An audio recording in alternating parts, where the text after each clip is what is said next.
and it is for the Intercontinental Championship.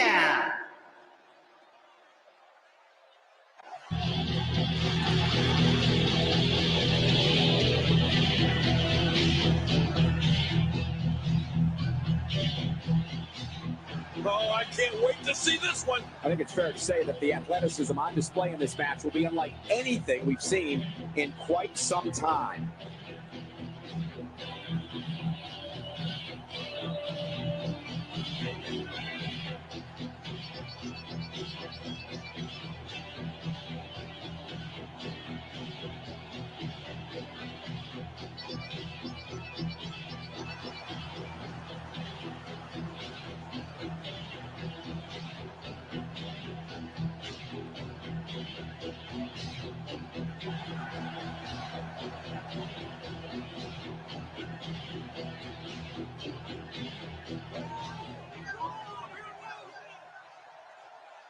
Oh, boy, we're in for a treat tonight.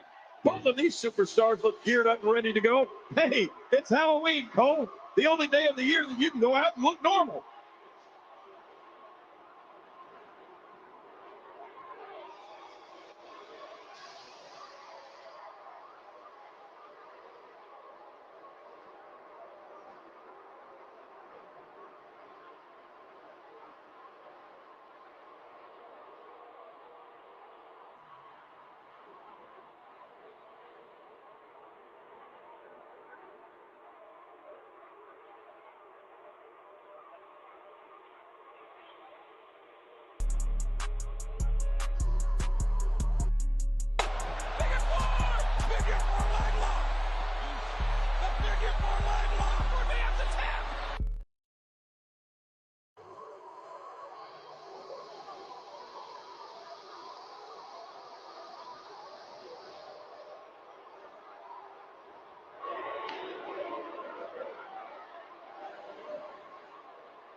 Man, now we get to the butter, y'all. SummerSlam 1991. Match made in heaven and match made in hell. I never forget this one right here. This is one of my favorites right here, guys. Yes, it is. The double main event. KDH, holla at me. When did you see this one, and how did you think? What you think about this show? I saw this maybe over a year ago, and this SummerSlam, I thought 88 was good. This one is right up there with the 88. It's up there. I mean, it has so many good moments with the wedding. Then you got the match made in hell, and then you had the great Intercontinental Championship match that's underrated. I mean, what more can be said with this? And then you had the commentaries of Heenan and Monsoon. What more can be said, man? I mean, great. Even Virgil and Teddy DiBiase had a great story. It's just amazing. Man. It's amazing SummerSlam. Man, now this SummerSlam right here is the perfect example of what I just was telling y'all about that IC title, man. For some reason, the IC title have the best matches at SummerSlam, man. Remember, the very next year, Brett and British Bulldog turn out for the IC title. It's something with the IC title and SummerSlam. But again, this was dope. This was a very, very good SummerSlam overall. Let's check out the card, guys. Let's look at how the card shaped out. Again, don't think I'm being biased because we went back to New York, back to the Mecca, Madison Square Garden for this one. August 26, 1991, 20,000. The main event, Hulk Hogan and the Ultimate Warrior versus Sergeant Slaughter and General Adnan and Colonel Mustafa. Guys, and this was a good one. This was a good one. Of course, you guys, we just went over the Bret Hart and Mr. Perfect match. You know what I mean? Bret Hart, Mr. Perfect put over Bret Hart in that one. And Mr. Perfect went on to take care of his back. Mind you, guys, keep note, Mr. Perfect fought this match with a bad disc in his back. You know that joint that Shawn Michaels had that put Shawn Michaels out? That was the same thing that had Mr. Perfect went through his whole match, made Bret Hart look super good with that injury, guys. Keep that in mind. A lot of people don't give Mr. Perfect Kurt Hennings his real credit and his real due. But while he was in the back ribbing people, he also was putting on in that ring. Let's look at the card. So SummerSlam kicked off with the British Bulldogs and Ricky Steamboat and the Texas Tornado defeated Powers and Glory. That's Hercules, Paul Roma, and the Warlord. And let me tell you something. Texas Tornado might have botched his turn in line because it was supposed to be the Texas Tornado turn. The year before this, Texas Tornado took the strap off of Mr. Perfect at SummerSlam 90. You know what I mean? So somewhere down the line, Texas Tornado botched his run because for him to go from winning the IC title in 1990 to being put and placed in a 3-on-3 tag team match the next year, what you think about that, KD? That's just crazy. I noticed this SummerSlam, man, it's a lot of people that went business for themselves, man. I see that. And Texas Tornado was no different, man. No different. Why would he do that? Who knows? Everybody want to go business for themselves, bro. Because they won a 6-man tag between himself, British Bulldog against Warlow, Power, and Glory, if I'm not mistaken. But who would have known that they were not supposed to do that? Who would have known that, you know? Right. So now that leads us to Bret Hart defeating Mr. Perfect in that title match right there. Great match, y'all. This is a lot of people talk about Macho Man Randy Savage versus Ricky Steamboat for the IC title at WrestleMania. That might be the best WrestleMania IC title match, but that is not the best IC title match in history of IC title matches. This is, guys. If you want to learn how to become a technical wrestler, you're going to watch this match. You're going to study this match, guys. I'm not even going to cap to you. This is better than that Savage and Steamboat match. I agree. I definitely agree with that. It is. It really is. Because, and that's not taking anything away from that match. And you got to remember, too, that match, no disrespect to Macho and Steamboat, that had more star power. That was Macho Man. Bret Hart, Mr. Perfect compared to Macho, not so much star power. That's why they got the recognition they did. I'm just saying.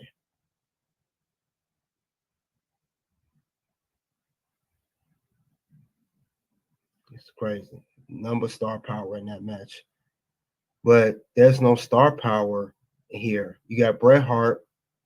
You got a part of Hart Foundation. You got Mr. Perfect. It was nowhere near popular like Randy Savage was. Nowhere near that on that popularity level. Nowhere near. And because they weren't popular like that, that's why this match will get talked about. And then two, Mr. Perfect doesn't have the best reputation. Savage did got bad sour at the end. Mr. Perfect whole WWE run, not so much good reputation. It's sour. Even when he returned in late 2002 before he passed, and the play ride from hell was another story. Not the best reputation. So they're not going to mention this match. And of course, Bret Hart, we already know the deal with him. I'm not getting to that. Not the best reputation either. It's better now, much better. But at the time, not so good. So they're not going to mention this match. And that's how WWE does. They don't have a good reputation. They don't like you at that time. They're really not going to mention anything you did prior, even if it was a 5-star match. Definitely. This is a 6-star match. And with that said, this match was followed by the natural disasters. That's Earthquake and Typhoon, guys. They defeated the Bushwhackers, Brother Butch and Luke. And in the Bushwhackers corners, guys, they had remember I told you Andre the Giant was they had an ailing Andre the Giant. Like, this was one of the last appearances we've seen Andre the Giant. This was one of the last shows, SummerSlam 91. One of the last times we saw Andre the Giant in a wrestling capacity. You can see he got two sticks there. No laughing matter, but it was over for the Giant at this point. It was. It was. Mm-hmm. Giant it's over for you, bro. It's over for you. Facts. In that match, now we get into the butter. Virgil defeats Ted DiBiase to win the $1 million title. Keep in mind, guys, that was the championship that WWE gifted the $1 Million Man because of the whole honky tonk man, shebang bang boom, and having to put the title on Macho Man. So $1 Million Man ended up getting jerked. So they gave him his own title. And Virgil won it that night.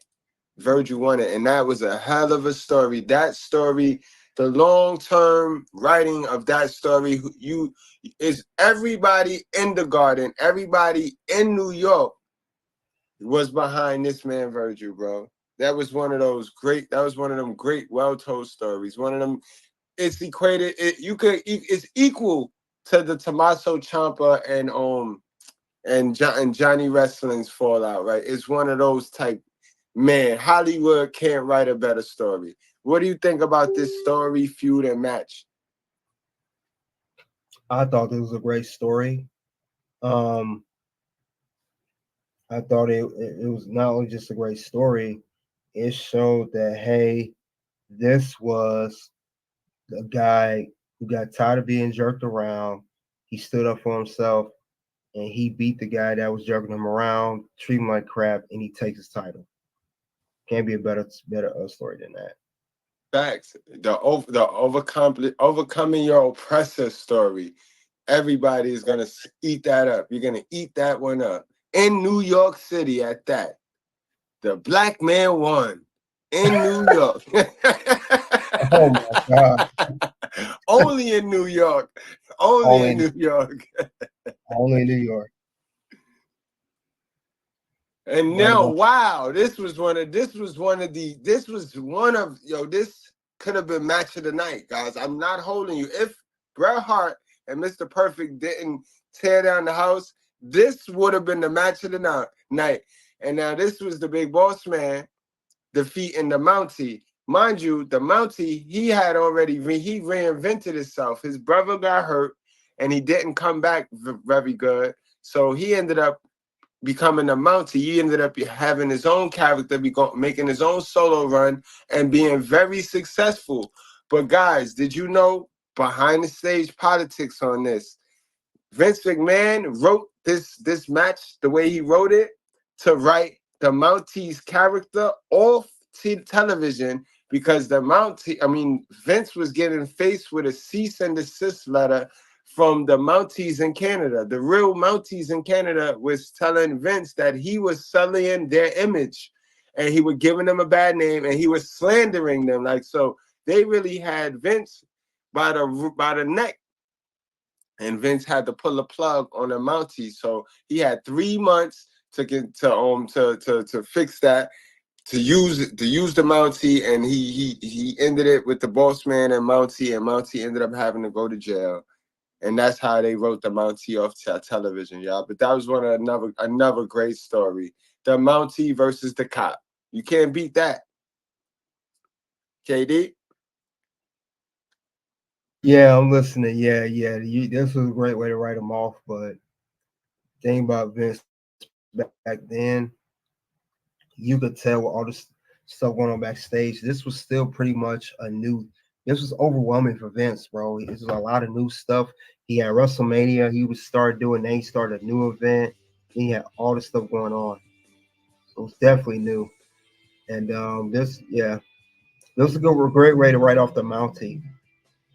It wouldn't be done no other way.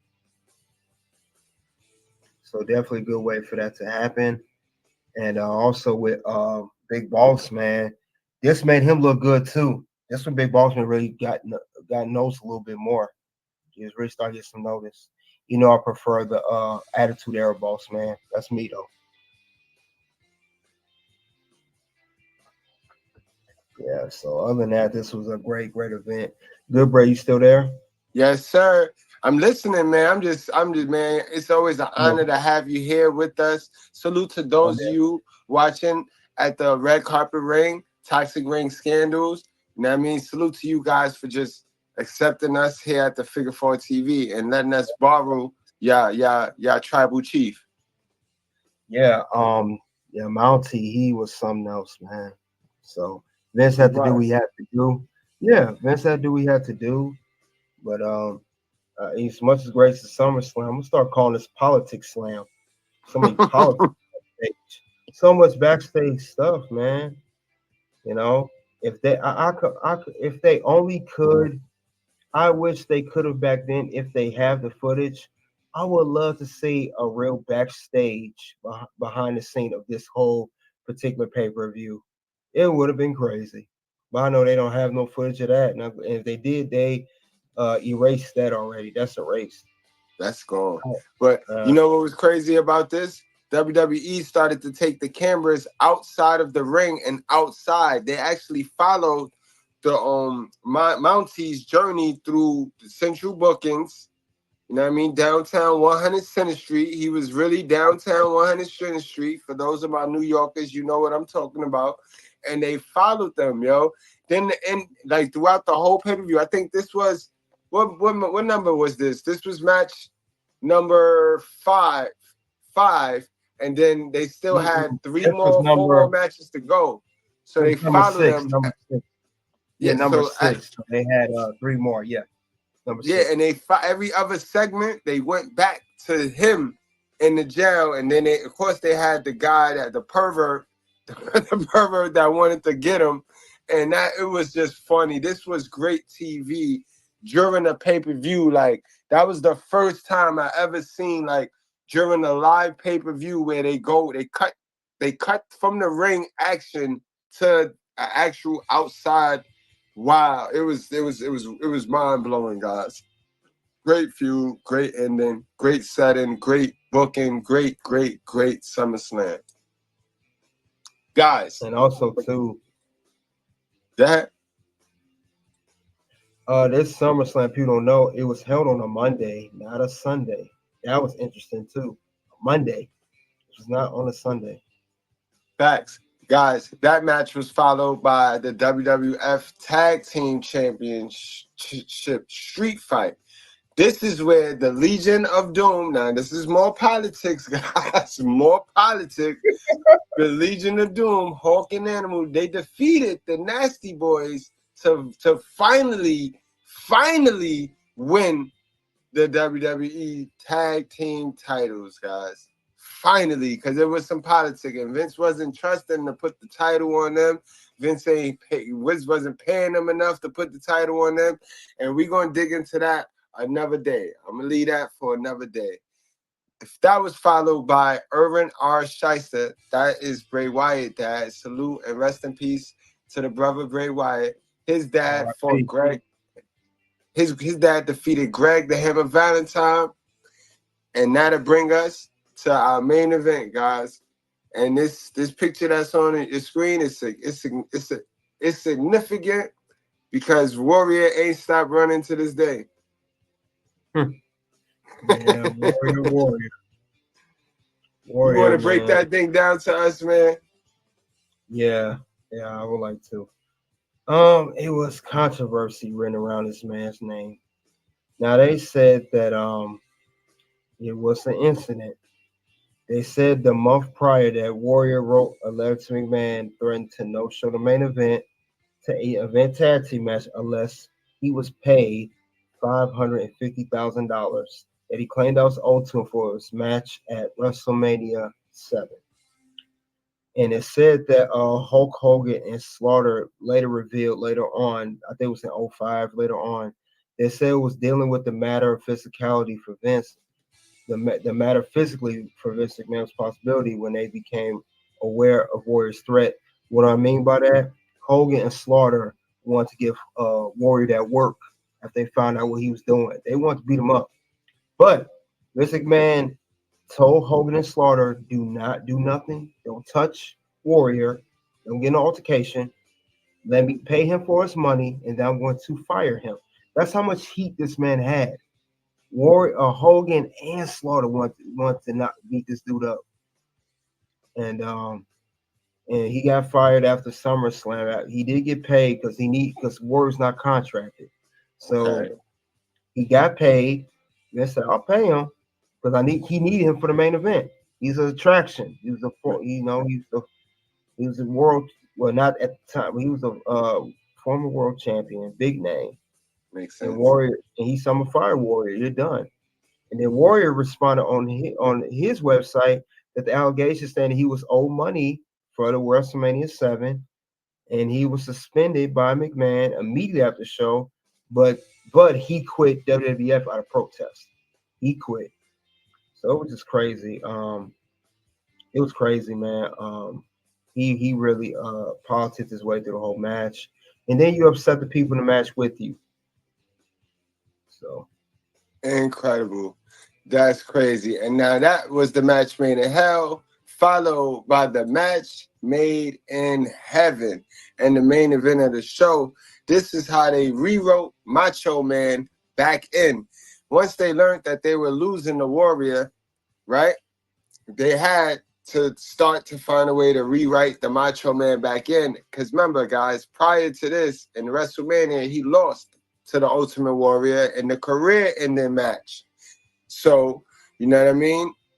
They wrote him off TV, but to bring him back in TV, they have him and Elizabeth. Because remember, Macho King was a whole different character. The Macho King, after the Mega Powers broke up, he went to the dark side. You know what I mean? He got rid of Elizabeth.